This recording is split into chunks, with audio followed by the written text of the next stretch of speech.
Toronto-born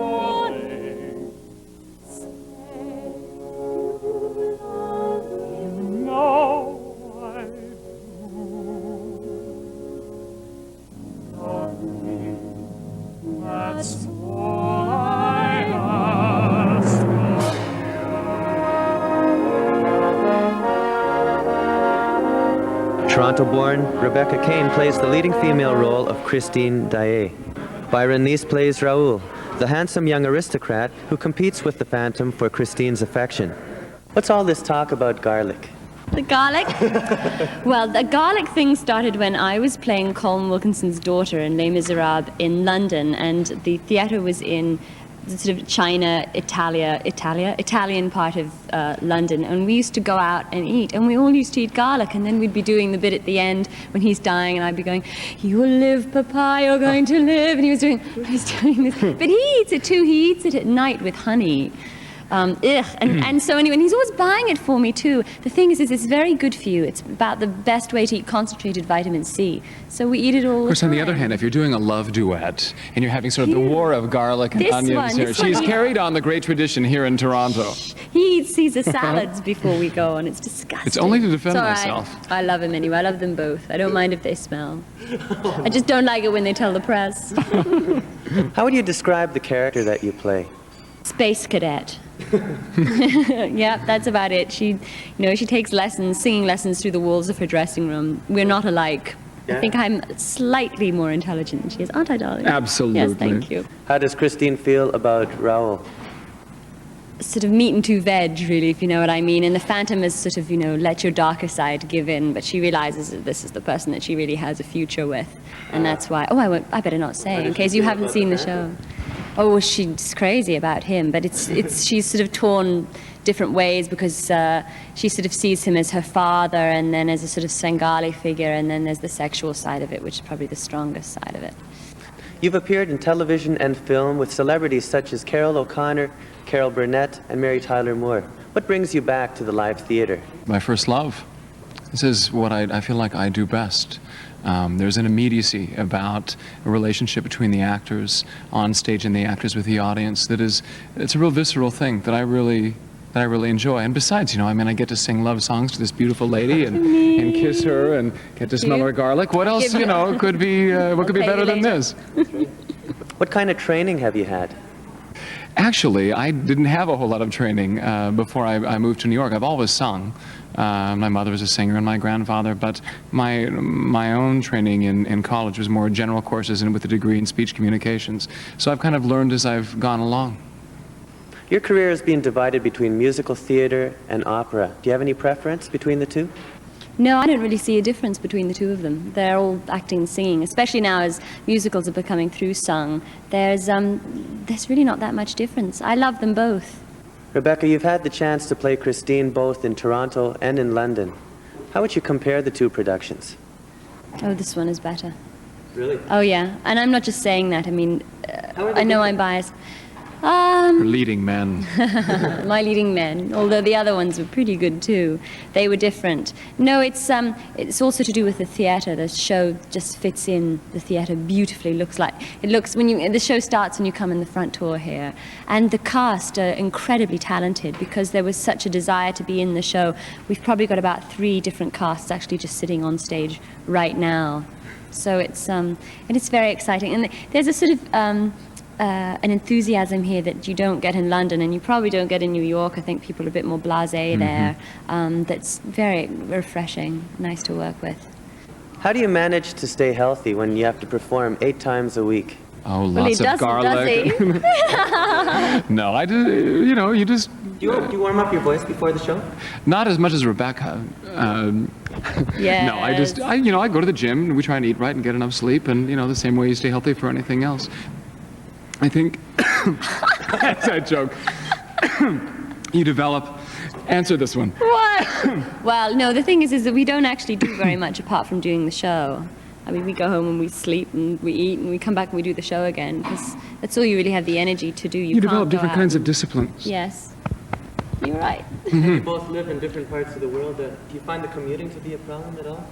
What, from London? Yeah, and to live in new parts of the Oh world. no, I don't miss London at all. You miss your friends?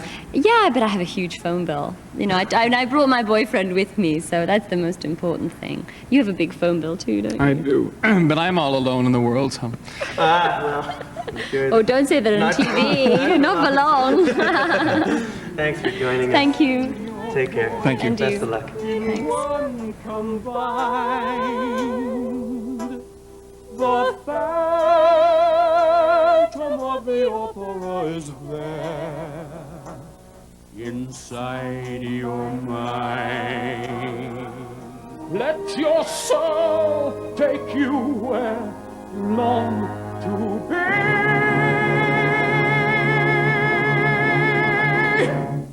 Colm Wilkinson plays the Phantom of the Opera. Colm, do you ever get any nightmares about the character you play on stage?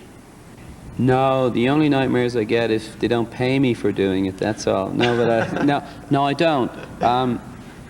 You actually can. You know, people say you take on the personality of the person you play, and that you go home at night and you sort of think you're the Phantom. And I know actors who do that, and you don't. I don't do that. You just leave it. When you leave the theater, you're yourself again. But you do. But I have to say this as well, that you do always try to ingest, if that's the word, or put into the character certain traits that you have in yourself that are compatible with the person you're playing. Now, I'm not saying that I'm a psychotic maniac murderer or anything like that, but I'm saying people. He gets very angry in this, and he gets, you know, very, very vengeful, and I try to think in areas that it might have been like that in anger, and you just exaggerate that to a certain degree. So you build on what you have and make it credible. If you're saying, you're trying to sort of make a comparison between myself as the person and the Phantom. How would you describe yourself as a person in real life? Somebody said to me, because I take garlic for my throat and honey, and somebody said garlic is to salad what insanity is to art, right? Now, I think, I'm just going about a roundabout way of saying that I think a lot of actors are slightly lula, they're slightly off the wall. Because to do this kind of job you'd want to be, really, to put yourself up there on the stage and act out different things. Myself as a person, my personality, I suppose, I would say I'm sort of a quietish type of guy. Not on stage, because that's where I get out all my inhibitions. But I'm a quietish type of man. I love music. I have a fanatical, insane love for music and singing and acting. But my personality would be, I suppose, quiet, I would say. I'm quiet, but then there's a lot of people who would totally disagree with that and say that now he's a very loud-mouthed, egotistical maniac. Do you think that there might be some hidden psychological meaning behind the mask covering only half of your face? A dark side that everybody hides, perhaps? Absolutely, because the first Phantom, when I did the workshop at the first show, I wore a full mask right over both, if this is what you're looking for in terms of an answer. The actual half side is what you said. That half covers what you would say the psychotic side of the Phantom. This half is open, and this is the good side. It's the evil, good and evil. It's the balance between good and evil. And also, once he has the mask on, he can stand up and present himself to the world. But when they take the mask off, like ripping a person's exterior off, he becomes very vulnerable and very open. This is what happens when she takes the mask off. He can't face her, and he covers up immediately, and he becomes introverted immediately, back to what he was, back to the lair.